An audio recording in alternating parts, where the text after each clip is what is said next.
2021, the dust is not yet settled over the internal wrangling in the People's Democratic Party, the PDP. There are reports that one of the demands of the party in the matter is that the PDP national chairman, Senator Yocha Ayu, should resign his position to allow for balancing and even distribution of the top positions across the zones or regions, since he's from the north and the presidential candidate of the party is also from his region. Senator Ayu was quoted in a BBC interview saying, quote, "I was voted as PDP chairman for a 4-year tenure and I'm yet to complete a year. Atiku's victory doesn't affect the chairman's position. I won my election based on our party's constitution." He went further to say, I didn't commit any offense. I'm only reforming the party, so I'm not bothered with all the noises. I know I'm doing my work and I did not steal any money, so I see no reason for all these talks. When we started the PDP journey, we did not see these children. They are children who do not know why we established this party. We will not allow one person to come and destroy our party. End of quote. Many people have referenced the statement attributed to him in an interview where he was quoted to have said, this was in October of last year, quote, "Now, party positions are not tied to the position of executive and legislative position. However, I'm a very democratic person and I will do everything to promote the interests and image of my party. If the party says, the PDP says I should step down after our presidential candidate emerges and happens to be from the north, I will be very glad to do so, because what we want is to take over the government and run the government in the interest of Nigerians. So I will sacrifice anything to ensure that my party wins." End of quote. That was in October of 2021. Let's get some perspective to this one for those who are in the know. I'm being joined from Dallas in the United States, Honorable Tajuddin Yusuf, a member of the House of Representatives and a chieftain of the PDP. Thank you so much, Honorable, for joining us tonight. Right here in the studio in Abuja, Otumba Segun Showumi. Will I call him a factional governorship candidate of the PDP in Ogun State? Because I really don't understand what point that matter is in Ogun State. Thank you so much, Mr. Showumi, for coming tonight. I appreciate it. How are you? Yeah. I'm good, you? Yeah, great. Let me begin with you, Honorable Tajuddin Yusuf. Are you one of those who think that Senator Yocha Ayu should step aside? That's a question that is funny. Of a truth, if about maybe 2 or 3 months ago, I got in an interview where he said that the national chairman put himself on the table with the statement he made in October that he will resign if the chairman, if the president candidate come from the north. If he has come out now to say he doesn't feel like resigning, one thing about democracy is that they give you the opportunity of reviewing yourself. So for the party to look at it and look at other positions or consideration that will assuage the zone where the chairman should have gone to if he had resigned. And let me go back to the quote you said you got from the BBC. I don't know how far that is true, but I don't think he will call those who are calling him to resign children. So, however, I know the PDP to have a robust mechanism. Nobody even believe we'll get to a level that the party candidate Atiku-Abubakar and some other group led by Governor Wike will sit down. So that shows that there is reapproachment and there is genuine effort to reconciliation. Because to me, PDP has the best chance to get power now, and we must not toy with it. So that's the spirit which I think the national chairman spoke in October. If you listen to him very well, he was talking about how important it was for the party to get it right at the center. So I leave that decision at the chairman resign or resign to the party structure, to the party leaders to look at dispassionately. And if you feel it's not done that way, it should be that, we sat down, we look at it. This is what we can do to assuage this other group, because we must come together. And I'm sure we'll come together. I know the PDP. Quickly, before I allow Mr. Segun Showumi to come in, I spoke on this program with the chairman of the Board of Trustees, who himself said he's even ready to leave the office, that he is bothered about the manner in which things are looking, and the shape and the top positions in the party. That looks too much tilted to a certain region of the country. It was someone like a Chief Olabode George, who is also a member of the Board of Trustees, because it looks to me that the burden in deciding all of this matter will perhaps fall on the laps of the Board of Trustees before the NEC ratifies this kind of situation. So if these men in the Board of Trustees are saying the national chairman should step aside, do you think so? Is it expedient, rather? If these men are saying the chairman should step down, they must have their reason. What I'm saying is that, like the chairman did say, was elected for some 4 years. So if this man sit down and feel that he should resign, and he does not feel that he should resign, then they cannot force him, except a party structure, the different level of the party, board of trustees, when they come to town, it becomes a minority. His opinion becomes a minority opinion. If his opinion is not a minority opinion, nobody can force him out. That is why I still believe it is to Georgia. The candidate of the party cannot afford to allow this distraction. We do not need it. And I think that step they've taken to sit down with this group few days ago is a step in the right direction. I'm of this opinion that they should quickly sit down again. If I have my way, the party should talk less to the press. Because either it is true or not, the chairman will be funny when you say something about children. So we must talk less, because the journey, the project ahead of us now cannot in any way be treated with levity. We cannot tell Nigerians that we failed this opportunity. Nigerians have waited this long, they've endured this long, and they see the PDP as the best alternative now. So for that reason, I believe that reason will prevail.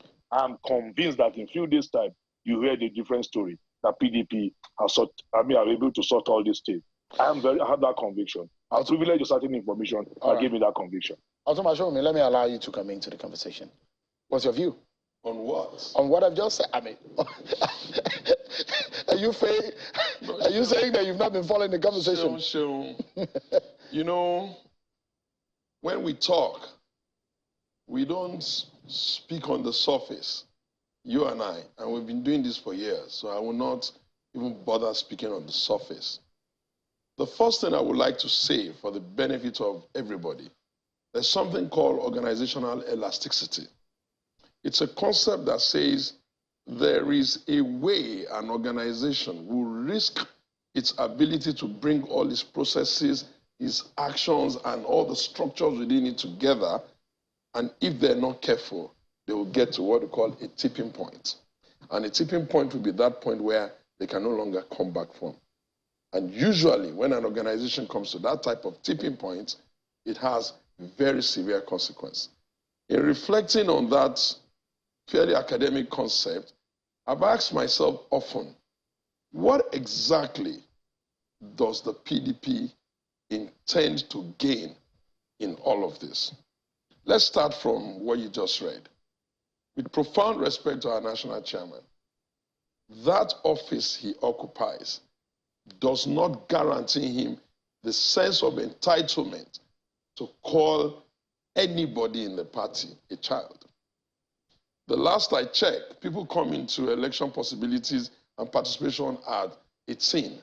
And most of the players are way past 50. Some of them are even nearing 60s. Is Bode George going to be called a child?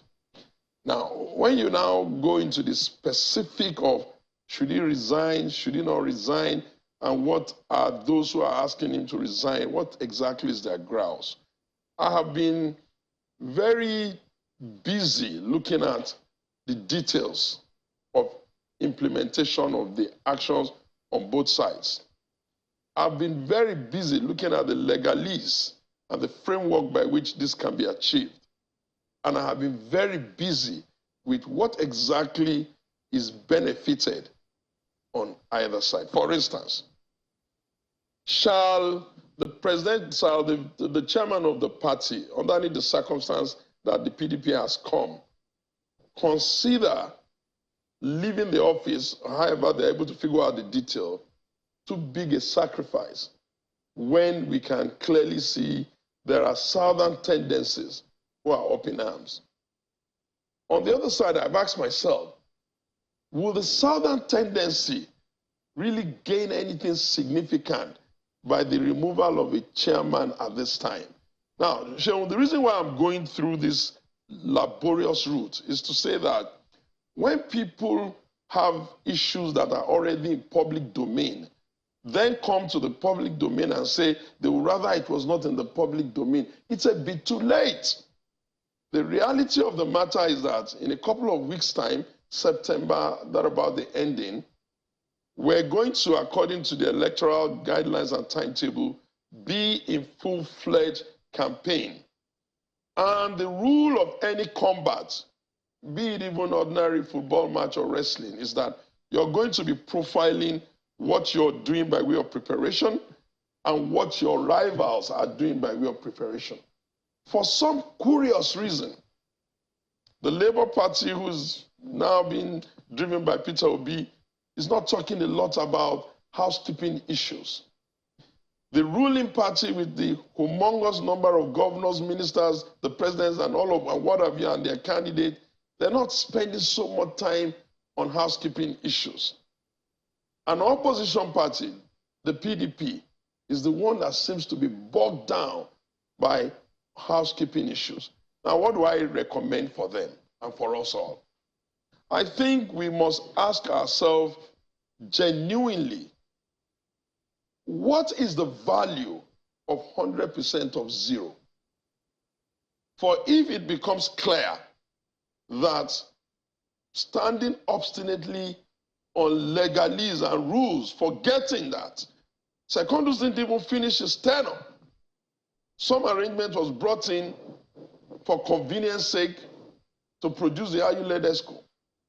And if we're seeing that these matters are not going away, they've left Nigeria, they've gone all the way to London, they've run back to Nigeria, the conversation is not going away. The rhetorics that should calm free nerves and try to tell people that, okay, let's consider this, you're hearing children. Seun, if I addressed, you're my junior brother, if I addressed you in a conflict situation as children, it will offend you profoundly. So on behalf of the national chairman of the People's Democratic Party of Nigeria, my very, very respected and someone I consider very erudite, Yoshi Ayu, I apologize and take that back. In the course of interviews, words can come in that may not be intended, and I'm sure it doesn't mean that. I've apologized, and I pray that those others take that apology genuinely.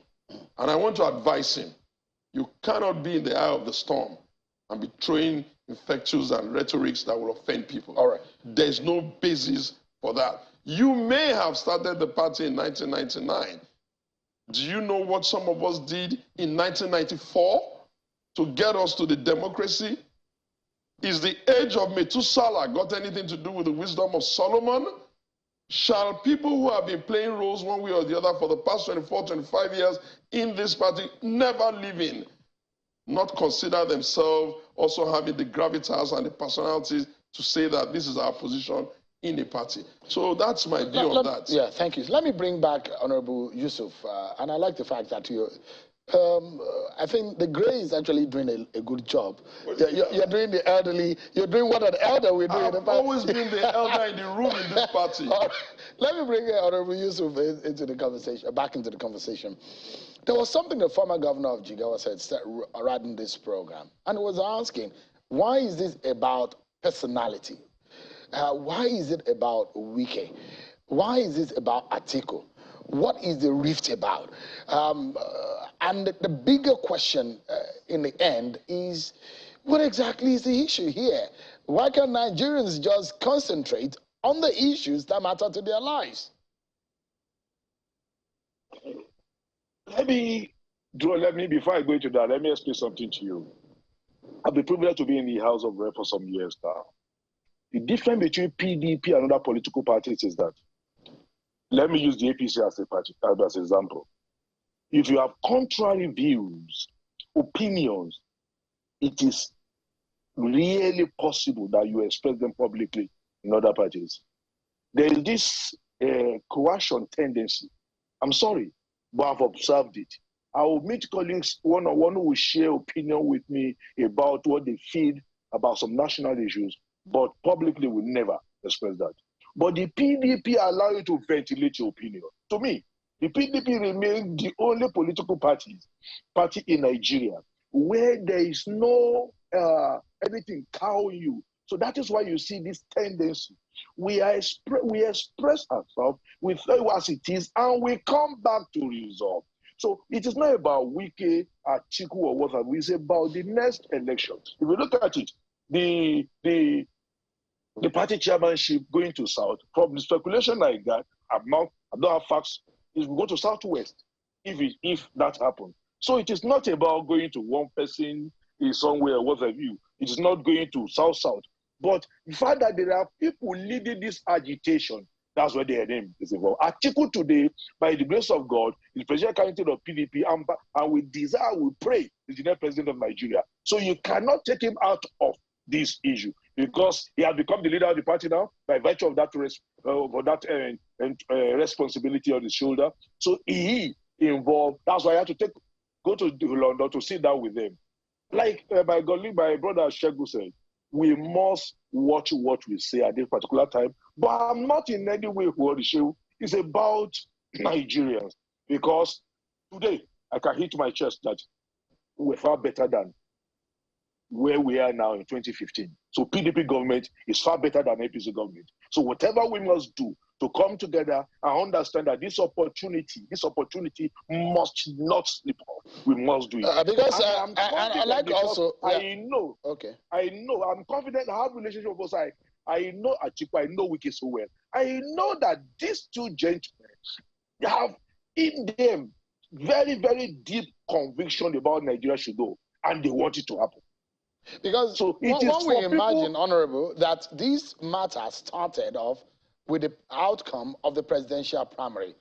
But to a lot of people, it doesn't look like this is still about the presidential primary or the aftermath of it. Is it? Or is there an issue that we do not know here? No, I don't think, because some of our elders are trying to come into it and paint a scenario after the primary. By information at my disposal, it wasn't presidential. It was the vice president nomination that really aggravated this matter. It was the vice president nomination. Someone felt that he was approached and offered, and that in the course of not being given that post or not being nominated, he was not consulted, was not called. In fact, the manner it was done was wrong. And that is why there is this journey to meet at the middle and say, okay. Yeah, we understand that you feel this way. We are sorry. And this is why this happened. So, and I want to appeal to some of our elders who bring their personal, issue into this matter. They are not, to me, they are not speaking for the presidential candidate. They are interested in being seen in the public as being bold or what have you. They now mismanage the situation. I want to appeal to our elders. We must win this election. They must stop some of these rhetorics and the narratives. Let me tell you something. Some people are already counting the chicken before the eggs are hatched. Some people are already looking at aftermath of the election. Where will I be? So by implication, what can I do now to stop somebody who I think that is coming into the mainstream of this campaign, might limit my ability to get certain things? Hey, like Shegu said earlier, Shegu said 100% of zero is what? It's nothing. Yeah, basically. There's something in sociology what we call tests, antitests, and synthesis. If we do not marry and get to synthesis, we might be in trouble. But I'm very sure. I think I heard Governor Wike talking about some folks who are already jostling for the chief of staff to the president already. These are some of the conversations that are being raised in this matter. But let's anchor, and it's going to be on this note, is going forward. Where does your party belong in the scheme of things? Does your party look serious in the eyes of Nigerians who are trying to make a choice?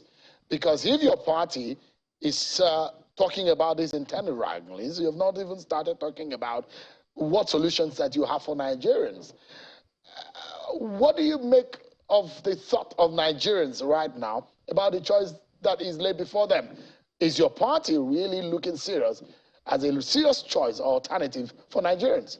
Sheung, the problem is that there's something called the most predominant argument that people want to hear. Fact of the matter is that, to some extent, the conversations around issues is also coming from the PDP. I mean, you will always have the presidential candidate, Atiku-Wike, speak on the economy, speak on education, speak on such things. But the thing is that this other conversation is drowning that. But you know what? You asked about the Nigerian. For the first time in the history of our country, we have a very fluid and very unpredictable situation on our hands. Typically in Nigeria, when we're going for elections, it's almost like it's a two-way call. We can almost call it. Of course, we PDP people will be excited and say, we'll win it, we'll win it. The other side will say they will win it, they will win it. But right now, like it now again. Right now, it's not looking that way. So it's not looking that way. It's looking so unpredictable. Nobody's even looking guaranteed yet. Exactly. The point. No. I don't want to use the word not looking guaranteed. Nobody can afford to act as though they've won an election that has not been casted. You're going to look. So one party will have a Christian Muslim issue. Another party seems to be having a North-South divide issue. Another party seems to be having candidates that are on the lower run of the ladder of candidate, for election other than the presidential candidate. So, and you're seeing that there's momentum all around. So you're going to be very, very, very, very, very, very insistent that, look, gentlemen, everybody, do not assume that because the Nigerians don't usually turn up as much as they have been turning up in the past, do not assume they won't turn up. Because if we just get to the day of the vote, you're monkeying around and they turn up, and for whatever reason, they don't feel the message, then we have a problem on our hand. Thank you so much, Otumba Segun Showumi, for coming tonight. And Honorable Tajuddin Yusuf, thank you so much, gentlemen, for your thought on the issues relating to your party. Thank you indeed. I appreciate it. And I wish you the best of luck in your other endeavors. You know what I mean. Thank you. Thank you so much. Honorable, it's good to see you. But that's our draw the curtains tonight, everyone. Many thanks for watching. I'm Sean Akimale. Bye-bye.